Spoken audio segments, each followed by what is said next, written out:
Welcome to the new H1 podcast, Towards Health.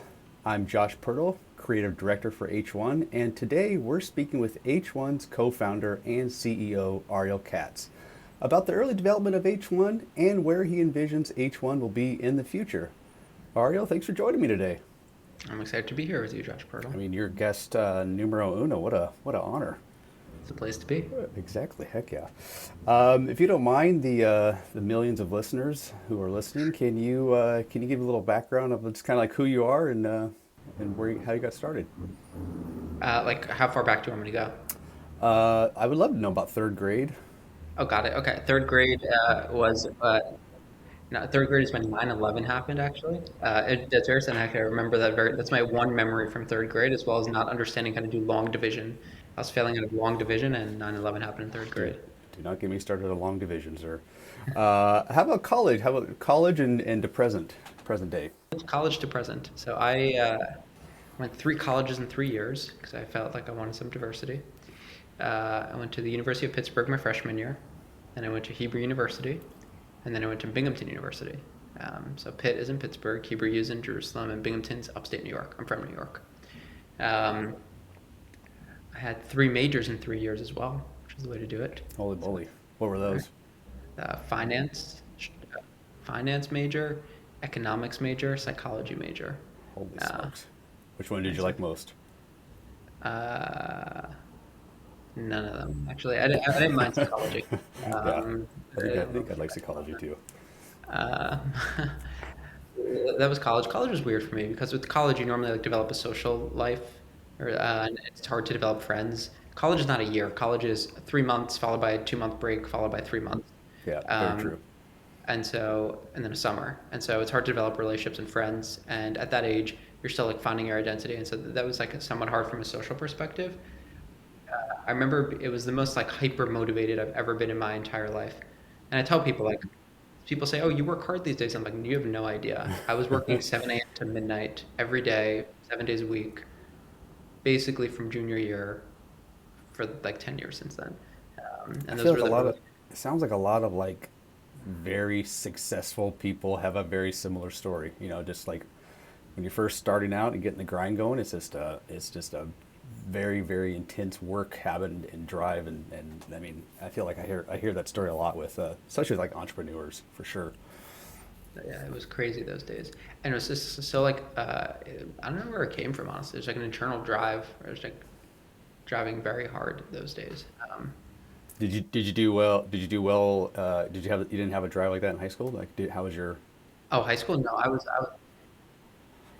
failing out of high school. We looked at my wife and I looked at my report card. I got a couple D minuses in a lot of classes actually. Wait, did you say B? Did you say B minus? D minus, Oh, okay. D, I was like, dog minuses. I started off my freshman year of high school with a couple C, like straight C's, and then I got better in a couple subjects, but it was pretty consistent between like a D and a B in most classes. all right, cool. So we share similar high school experiences. That's good to know. So Good to know. didn't do too well. School wasn't my thing, and then the biggest issue was I always thought I was the smartest person in my grade, and nobody else thought it, and my grades didn't reflect it. But there's only one way to judge someone for that thing, and I always thought nobody understood it. Nobody understood me, and so I was. I So feel like I'm the smartest person on this call, but I don't think anybody else would agree with me. that's how I felt in high school. Good. So I can relate. How about can you tell me like why did you start H1? What made you start H1?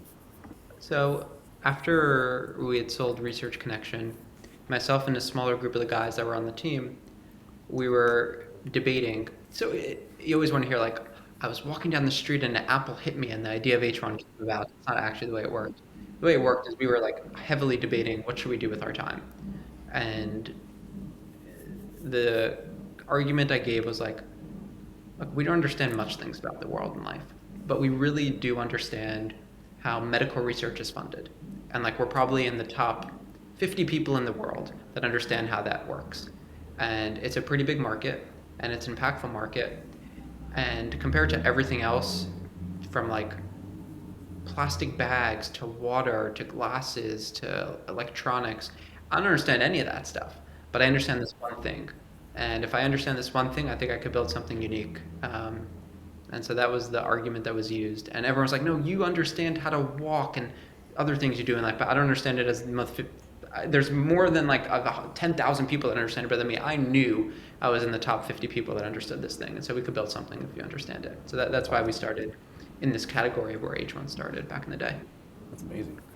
Um, so H1, we recently got a new round of funding and a new acquisition of faculty opinions and clairvoyance. How does this add to the overall vision of H1?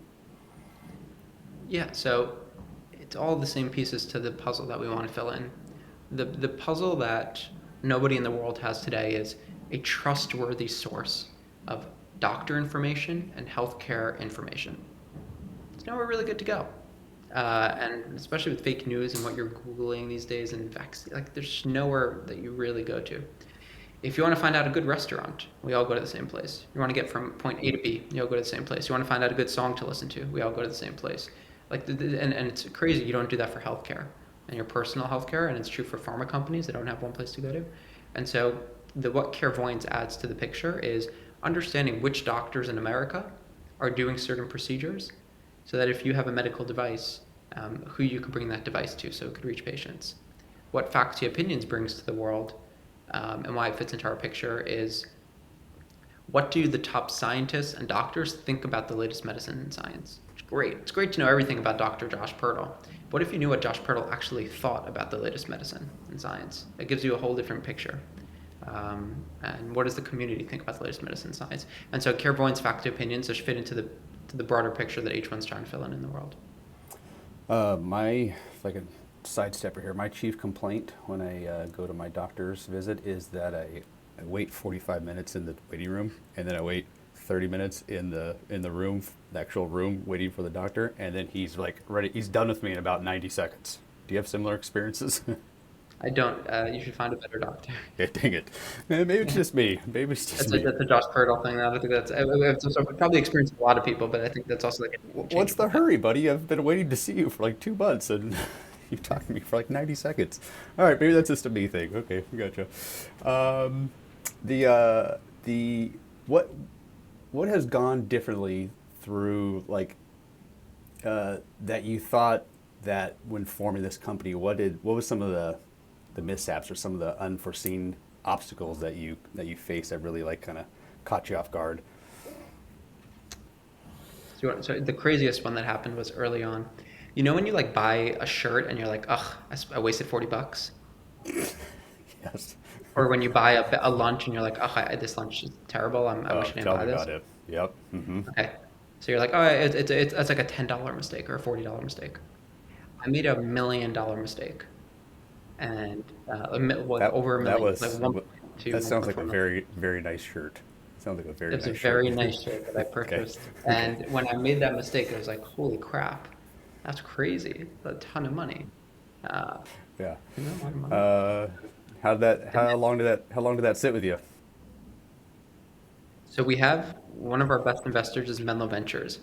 And one of the investors there, he said, the reason why you raise a round of funding is it allows you to flip over cards. If you have $10, you could flip over 10 cards. Mm-hmm. And you could see what's under it and see if it works. If you have $20, you flip over 20 cards. And numbers just get bigger and the cost of flipping over a card gets more expensive. But he articulated that way as like, you don't need all the cards to work out. Mm-hmm. You Mm-hmm. need a few of them. And if the few of them work out, that's all that matters. That's great. If you have all them work out, you probably got lucky to a degree. So changing it from like look, there's many restaurants you could go to. You could get lunch at all five of them. You don't need to have five favorite restaurants. You only need a couple. And once you have those, you just double down on those. And so I learned early like it's okay to make those types of mistakes as long as you like cut them off really quickly and reallocate it to what you do like. Mm-hmm. It always So seems like life's lessons are always best on the mistakes you make or like failures. You kind of learn the most from some of those sometimes. you'll learn a lot from those failures. Yep. Yeah, a lot of failures, for You sure. need to, right? You need so, exactly what you're saying. You need to flip over all the cards to see which ones are going to work in your Yeah. benefit. Since this is the first episode of the H1 podcast, Towards Health, Steve Jobs describes a brand as being about values versus a product. What values does H1 stand for in its brand and vision? So I think the values that, I mean, we have company level values, which is the way that how we want to work with each other to achieve our mission. And I view that as different as like what we want to stand for in the products that we create for the world. In the products that we create for the world, we want people to understand that H1 comes with a level of like trustworthiness, um, humanity built behind the products, uh, expertise and knowledge. And so when you use an H1 product, you know that there are people behind it that have deep expertise, and it's something you could trust, which is critical when it comes to healthcare. It's not like a social media app where it's like, oh, whatever. But like you want to know those things when it comes to healthcare. Yeah, that's awesome. Great answer. Where do you see H1 in 5 years? What is the future of the innovation of H1, or where do you hope to see it? I think there's going to be about 7 billion users, and I think we might hit like one out of those 7 billion in 5 years. I'm actually serious. In 5 years, there should be like one out of seven people on this earth would touch H1's information on a monthly, daily basis in different ways, but they'll all have access and be touching it. Um, and I want the world to have a place to go to when they're trying to find out healthcare information. It's there's nowhere to go, Hmm. and there's nowhere you can trust. It's funny. I actually spoke to the CEO of WebMD earlier this week, and that's actually they actually do good work, but it's for very basic. I have a cut. What do I do? My kid's crying with this rash. You don't go to WebMD if I just got diagnosed with phase 3 lung Right. cancer. Hmm. It's a whole different ballgame, and there's nowhere to go for that right now. So a lot of questions are still left unanswered for patients. Final question. I think we chatted about this a little bit, but who do you think's going to win this series? Celtics versus Heat. So you never bet against the best player in a series, Oh, nice. Okay. Is and that so is that your stance on all sports? stance. And I would have been wrong in the last two series with the Giannis and whatever. But that's my stance. You never bet against the best player. So it depends on the team. So it depends on the sport. It depends on the team. A game like basketball, one player can win a game by themselves. In other sports, it's more of a team sport. Like for example, in football, there's so much interdependencies on things. Whereas basketball, 1 to 2 people could just win a game and put them on not a series, but one game. And so you never want to bet against. I never want to bet against the best player. And so I'm gonna go with my boys, the Miami Heat. Heck yeah, good stuff. That's the wisest words I've heard all day there. Real good stuff, buddy. To learn more about how your organization can partner with H1 to gain insights into the single source of truth about medical professionals globally, visit h1.co. Don't forget to subscribe to the show, and we hope you enjoyed listening to the very first podcast of H1's podcast, Towards Health.